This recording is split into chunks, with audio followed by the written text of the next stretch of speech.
Hello guys, welcome to new jobs in Telugu.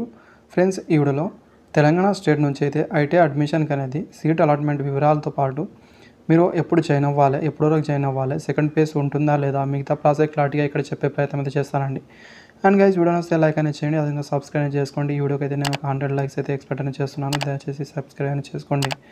Next అయితే చూసుకుంటే ఇక్కడ మీరు సీట్ అలాట్మెంట్ అనేది వాళ్ళు అనేది ఆల్రెడీ ఇవ్వడం అయితే జరిగిందండి. ఎవరు ఇక్కడ సెలెక్ట్ అయ్యారో ఆ క్యాండిడేట్ వాళ్ళకైతే మీరు అప్లికేషన్ క్లిక్ హియర్లో వెళ్ళైతే మీరు ఇక్కడ మీ సీట్ అలాట్మెంట్ ఆర్డర్ అయితే తీసుకోవాల్సి అయితే ఉంటుంది. ఇక్కడ సింపుల్ ప్రాసెస్ అయితే చెప్తాను. క్లిక్ హియర్ టు అప్లై పైన ఇక్కడ క్లిక్ అని చేయాల్సి అయితే ఉంటుంది. అండ్ గైస్, ఆఫ్టర్ ఇక్కడ మీరు చూసుకుంటే కింద స్క్రోల్ చేసిన తర్వాత సైన్ అప్ అయితే అవ్వాల్సి అయితే ఉంటుంది. ఈ సైన్ అప్ పైన క్లిక్ చేసిన తర్వాత ఇక్కడ మీ మొబైల్ నెంబర్ తర్వాత పాస్వర్డ్ ఇచ్చి రిమెంబర్ మీ టిక్ చేసి ఇక్కడ మీరు సబ్మిట్ చేసిన తర్వాత అయితే మీ అలాట్మెంట్ ఆర్డర్ అయితే ఇక్కడ అప్లోడ్ అనేది ఉంటుంది. మీరు అక్కడ నుంచి అయితే మీ అలాట్మెంట్ అయితే తీసుకోవాల్సి అయితే ఉంటుందండి. తీసుకొని నెక్స్ట్ ప్రాసెస్లో మీరు ఏం చేయాలో ఇక్కడైతే క్లారిటీగా చెప్తాను, జాగ్రత్త అయితే వినండి.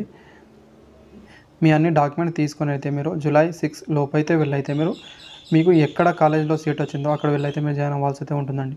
ఒకవేళ మీరు అప్పటి వరకు అయితే మీరు జాయిన్ అవ్వకపోతే మీ సీట్ అనేది ఆటోమేటిక్లీ క్యాన్సిల్ అని అవ్వడం అయితే జరుగుతుందని చూపించారండి. ఇక్కడైతే మీరు క్లారిటీగా చూసే ప్రయత్నం అయితే చేయండి. మీ అన్ని ఒరిజినల్ తీసుకొని వెళ్ళాల్సి అయితే ఉంటుంది. అదేవిధంగా సెకండ్ పేజ్ అని చూసుకుంటే ఇది కంప్లీట్ అయిన తర్వాత సెకండ్ పేజ్ అనేది వాళ్ళైతే పెట్టడం అయితే జరుగుతుందండి. ఇక్కడ మీరు చూసుకుంటే ఇక్కడ 4th పేజ్ వరకు అయితే నడుస్తుంది. ప్రతి సీట్స్ అయితే భర్తీ అనేది చేయడం అయితే జరుగుతుంది వాళ్ళ అనేది. అండ్ ఇక్కడ సెకండ్ ఫేజ్ అయితే మ్యాక్సిమం జూలై 7 నుంచి స్టార్ట్ అయ్యే అవకాశం అయితే ఉంది. అయినా వెంటనే మిగతా ప్రాసెస్ చెప్పే ప్రయత్నం అయితే చేస్తాను. అందుకే వీడియోను లైక్ అని చేయండి, అదేవిధంగా సబ్స్క్రైబ్ చేసుకోండి ఫ్రెండ్స్.